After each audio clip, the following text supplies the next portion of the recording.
फिर से आपका स्वागत है रीड बुक क्लब में। अगर आप चैनल पे नए हैं तो चैनल को सब्सक्राइब कर दीजिए, लाइक कर दीजिए और शेयर कर दीजिए। हेलो हाय दोस्तों, चलिए शुरू करते हैं आज के दिन एक और ही बेहतरीन ऑडियो बुक समरी के साथ, जिस बुक का नाम है the business of the 21 century. इस ऑडियो बुक समरी को दोस्तों हम चैप्टर बाय चैप्टर सुनेंगे। चैप्टर 1, लेखक कहते हैं कि वक्त पहले से बहुत बदल चुका है। जब वे छोटे थे तो उनके माँ बाप उन्हें सक्सेस का वही घिसा पीटा फॉर्मूला बताया था। स्कूल जाओ, हार्ड वर्क करो, अच्छे मार्क्स लाओ, अच्छी जॉब लो और फिर जॉब आपको वेल्थी बना देगी। लेकिन दोस्तों, वह इंडस्ट्रियल एज वाली सोच थी। आज ये सोच काम में नहीं आने वाली। आपकी जॉब कभी भी जा सकती है, या सरकारी जॉब है तो आपको आगे पेंशन नहीं मिलने वाली। कभी भी इकोनॉमिक क्रैश हो सकता है, 2008 की तरह क्राइसिस आ सकते हैं। इसलिए अगर वेल्थी बनना है तो हमें अपनी ये सोच बदलनी होगी। आज हम इंफॉर्मेशन एज में हैं, इसलिए हमें अपनी सोच भी उसके मुताबिक ढालनी होगी। हमें अपनी वेल्थ के सोर्स खुद क्रिएट करने होंगे। ये सब कैसे करना है आगे जानेंगे। चैप्टर नंबर 2,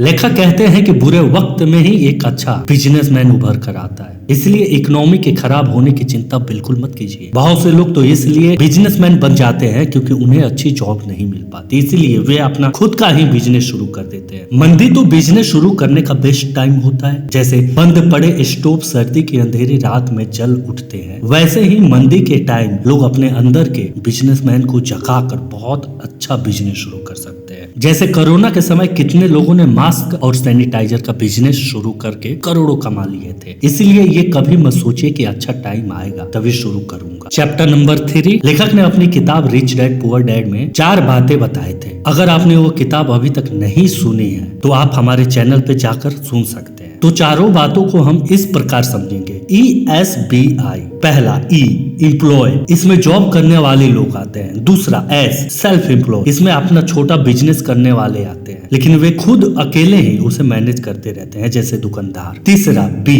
बिजनेस ओनर, इसमें बिजनेसमैन आते हैं जो दूसरों की हेल्प से पैसा बनाते हैं। चौथा I इन्वेस्टर, जो पैसा इन्वेस्ट करते हैं। तो दोस्तों, इन चारों में से आप किस टाइप में रहते हैं? लेखक कहते हैं कि रिच लोग बी टाइप में रहते हैं। इसलिए अगर आपको रिच बनना है तो आपको इन 4 में आने की कोशिश करनी चाहिए। चैप्टर नंबर 4, दिक्कत इस बात की है कि लोगों को पढ़ाई के दौरान फाइनेंशियल एजुकेशन नहीं दी जाती है। उन्हें मोरल वैल्यू तो दी जाती है, लेकिन फाइनेंशियल वैल्यू के नाम पे सिर्फ कह दिया जाता है कि पैसा सब मुसीबतों का जड़ है। इस तरह की सोच रखने वाले लोगों के साथ बिजनेस के फायदे डिस्कस करना बहुत मुश्किल होता है। इसलिए अपने अंदर फाइनेंशियल वैल्यू डेवलप कीजिए। मतलब कभी भी पैसे को क्रिटिसाइज मत कीजिए। लॉ ऑफ अट्रैक्शन भी यही कहता है, अगर आप पैसे की निंदा करेंगे तो पैसा आपकी निंदा करेगा और वह आपकी तरफ नहीं आएगा। पैसा कभी बुरा नहीं होता। हाँ, इंसान अच्छा बुरा हो सकता है। कुछ लोग ज्यादा पैसा होने पे चैरिटी भी ज्यादा करते हैं, देश को ज्यादा टैक्स भी देते हैं। इसलिए पैसे को लेकर बड़ा सोचे। चैप्टर नंबर 5, एक अच्छा बिजनेसमैन बनने के लिए कैसा माइंडसेट होना चाहिए। वर्ल्ड के कुछ फेमस बिजनेसमैन जैसे Jeff Bezos, Richard Branson, Donald Trump, Steve jobs, Ted Turner आदि कभी भी मीडिया की अटेंशन नहीं चाहते।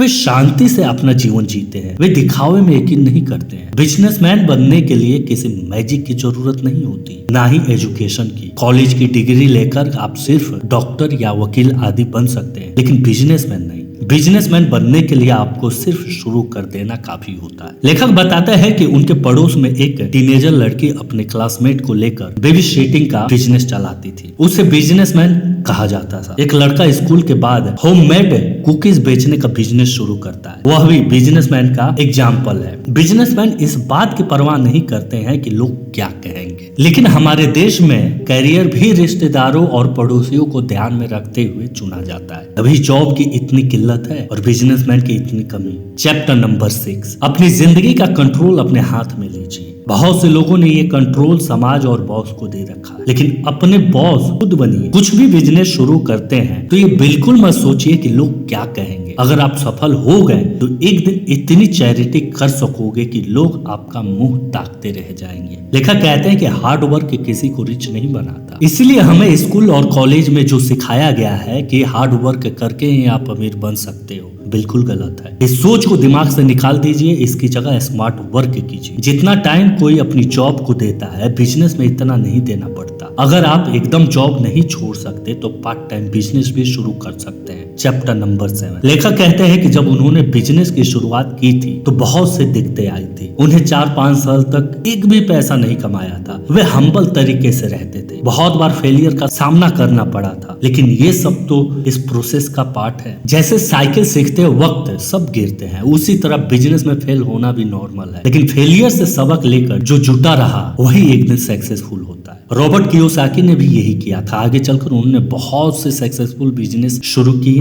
जैसे रियल एस्टेट। Chapter number 8। सिर्फ जॉब की इनकम पाकर कोई वेल्थी नहीं बन सकता, उसमें बहुत टाइम लग जाता है, और साथ ही जॉब कभी आपको फ्री नहीं रहने देती, आपको हर वक्त काम करना ही पड़ेगा। इसीलिए जॉब के साथ साथ एसेट भी क्रिएट करने की कोशिश कीजिए। ऐसे एसेट बनाइए जो अपने आप में ही पैसा बनाते हो। जैसे आप पैसों को एफडी या म्यूचुअल फंड में लगाते हो तो वह अपने आप ही इंटरेस्ट जनरेट करके देता है। अगर आप लेखक हैं तो कोई किताब लिख सकते हैं जिसकी रॉयल्टी आप जिंदगी भर खा सकते हैं। जब आप सोए होंगे तब भी वह आपके लिए पैसे बनाता रहेगा। तो इसी तरह से अपने टैलेंट के आधार पर भी आप कोई एसेट क्रिएट कर सकते हैं। Chapter number 9। इस चैप्टर में लेखक ने 8 ऐसे एसेट बताए हैं जो आप अपने अंदर डेवलप कर सकते हैं। इससे आपकी पर्सनालिटी एक बिजनेसमैन जैसी बन जाएगी। ये मेंटल एसेट फिर आपको फिजिकल और फाइनेंशियल एसेट क्रिएट करने में भी हेल्प करेंगे। तो आइए इन 8 एसेट के बारे में जानते हैं। पहला,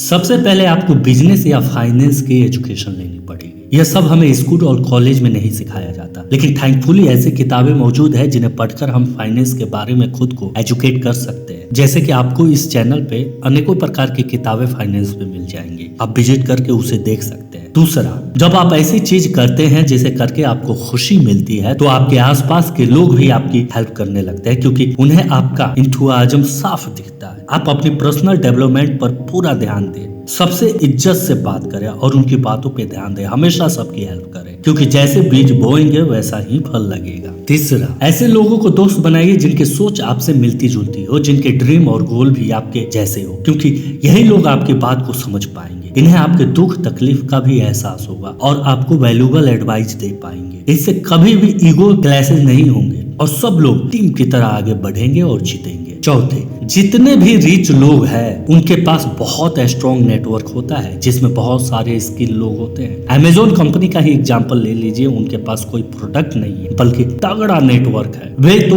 दूसरों के प्रोडक्ट बेचते हैं। उन्होंने अपनी वेबसाइट से सेलर और कस्टमर को कनेक्ट कर दिया, यही उनकी ताकत है। पांचवी, हमेशा ऐसा बिजनेस लगाने की सोचे जिसे आप स्केल अप कर सके, यानी बढ़ा सके। कुछ लोग सोचते हैं कि दुकान या कोई शोरूम लगाने को ही बिजनेस बोलते हैं, लेकिन इससे कोई भी वेल्थी नहीं बन सकता। इसके विपरीत आप देखिए कि KFC एक छोटे से शहर में शुरू हुआ था, लेकिन आज वह दुनिया के हर देश में मिल जाएगा। 6, अपने अंदर लीडर के गुण लाए। कोई भी आपको लीडर अपॉइंट नहीं करेगा, बल्कि आप खुद आगे आना होगा। काम की जिम्मेदारी लेनी होगी, उनके कॉम्प्लिकेटेड होने तक उसमें जुटे रहना होगा। आपको अपने अंडर जो लोग हैं उन्हें मॉनिटर, गाइड और कंट्रोल करना सीखना होगा। कभी भी ऑर्डर देने वाला लीडर न बने, बल्कि खुद काम में जुटे। अच्छी लीडर ही किसी बिजनेस को आगे ले जा सकता है। तो थैंक यू दोस्तों, ये थी आज की ऑडियो बुक समरी। दोस्तों, ऑथर ने अपनी इस किताब में बहुत सारे विषय पे चर्चा किया है। उनमें से कुछ पॉइंट्स को हमने यहाँ आपके सामने रखा है। उम्मीद है कि आपको पसंद आए होंगे। अगर आप इसे पूरा पढ़ना चाहते हैं तो आप इसे अमेज़न से खरीद सकते हैं। इस किताब की लिंक हमारे डिस्क्रिप्शन बॉक्स में मिल जाएगी। तो थैंक यू दोस्तों अपना कीमती समय देने के लिए। तो इसे अपने दोस्तों के साथ अवश्य शेयर करें और आपको दिल से धन्यवाद अपना कीमती समय देने के लिए। दोस्तों, आप लोगों से एक अनुरोध और रिक्वेस्ट है कि प्लीज हमारे चैनल को सब्सक्राइब कर दीजिए। हम आपकी नॉलेज को इंक्रीज ही तो करते हैं, please. Thank you for watching read book. अगर आप हमारे चैनल पे नए हैं तो हमारे चैनल को लाइक कर दीजिए, सब्सक्राइब कर दीजिए और कमेंट करके हमें बताइए कि आपके लिए और कौन सी ऑडियो बुक समरी लाई जाए।